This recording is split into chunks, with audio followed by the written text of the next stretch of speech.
उपराष्ट्रपति जगदीप धनखड़ के अचानक इस्तीफे ने देश की सियासत में हलचल मचा दी है। धनखड़ ने 21 जुलाई को स्वास्थ्य कारणों का हवाला देते हुए अपने पद से इस्तीफा दे दिया, जिसके बाद विपक्षी नेताओं ने इसकी टाइमिंग और वजहों पर सवाल उठाए हैं। इस दौरान विपक्षी नेताओं ने क्या कुछ कहा, सुनिए। देखिए, उपराष्ट्रपति का इस्तीफा अचानक है और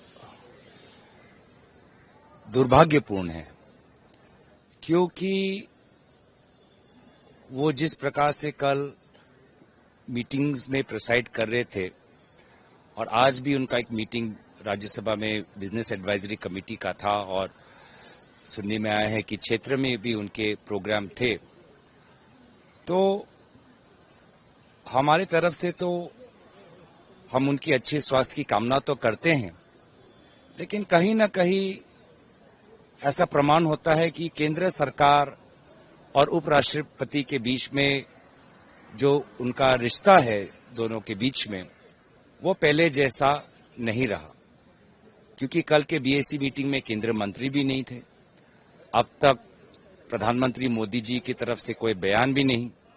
केंद्र सरकार हमको ये नहीं बता पा रही कि किस प्रकार से देश आगे बढ़ेगा अगले उपराष्ट्रपति के संदर्भ में। तो कहीं न कहीं जो एक संतुलन होना चाहिए था, जो एक तैयारी होनी चाहिए थी, वो नहीं है। और ये साफ दर्शाता है कि कहीं न कहीं जो रिश्ता केंद्र सरकार और उपराष्ट्रपति के बीच में जो पहले जैसा था, अब वैसा नहीं है। और इसीलिए जहां हम उपराष्ट्रपति के अच्छे स्वास्थ्य की कामना करते हैं, वहीं हम केंद्र सरकार से स्पष्टीकरण मांगते हैं कि क्या उनको पहले सूचना थी कि उपराष्ट्रपति अपने स्वास्थ्य के कारण इस्तीफा देने वाले थे, और अगर सूचना नहीं थी तो इस प्रकार का असमंजस क्यों, ये हम जानना चाहते हैं। मैं उनसे आग्रह करूंगा वो पुनर्विचार करें। वो संसदीय ज्ञान के धनी थे और कृषक आंदोलन और किसानों की आवाज उठाने वाले थे। ये संसदीय इतिहास का काला दिन है जब एक उपराष्ट्रपति जी अपना कार्यकाल पूरा नहीं कर पा रहे हैं। मैं उनसे पुनर्विचार का आग्रह करता हूं। इसमें हमारी अधिकृत लाइन वही है जो श्री जयराम रमेश जी ने, जो हमारे मुख्य सचेतक हैं, उन्होंने लिया है। मैं उसी का समर्थन करता हूं। देखिए, कारण उन्हीं को मालूम, उससे कुछ हमारा लेना देना नहीं।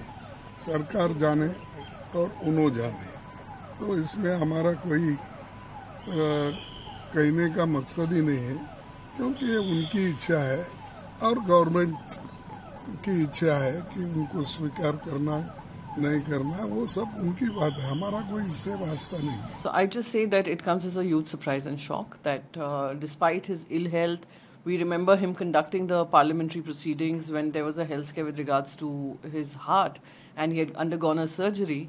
At that time too, he was back in the chair and he was conducting the proceedings of the House. So this doesn't somehow ring true simply because he was very actively conducting the parliamentary proceedings yesterday. What was the sudden reason for his decision to cite health and step down? And this probably is the first time in history that a vice president has resigned in such a shocking manner. So I'm hoping that we would get to know more when the parliament session begins. But what is most important is that there should be no disruption in the proceedings of the House, in the proceedings of how the work is conducted in his vice president's role, and proceedings of the House by his role as the chairman. इस्तीफे की बात है, तो जो हम लोगों को जानकारी मिली है स्वास्थ्य को लेकर के, तो इसमें हम लोग क्या बोल सकते हैं? किसी का व्यक्तिगत फैसला है और स्वास्थ्य को लेकर के है, तो क्या राजनीति के मायने निकालें इसमें। लेकिन उससे महत्वपूर्ण ये है कि भारतीय जनता पार्टी किसी को वोट नहीं डालने देना चाहती। बहुत दुखद है और मुझे लगता है कि जो भी हुआ है वो सब सामान्य सा नहीं है, और उनके जैसा अक्खड़ मिजाज का आदमी जो बीमारी की हालत में भी अगर कभी वो थोड़े बहुत बीमार भी रहे तो वो सदन आ जाते थे और पूरा समय देते थे कुछ चेयर पर। उनका ये कहते हुए कि स्वास्थ्य कारणों की वजह से इस्तीफा दे रहे हैं, मुझे सब सामान्य नहीं लग रहा है। और कम से कम सरकार को इस पर बोलना चाहिए। सरकार बिल्कुल चुप है और ये चुप्पी जो है वो दर्शाती है कि सब कुछ सामान्य नहीं है।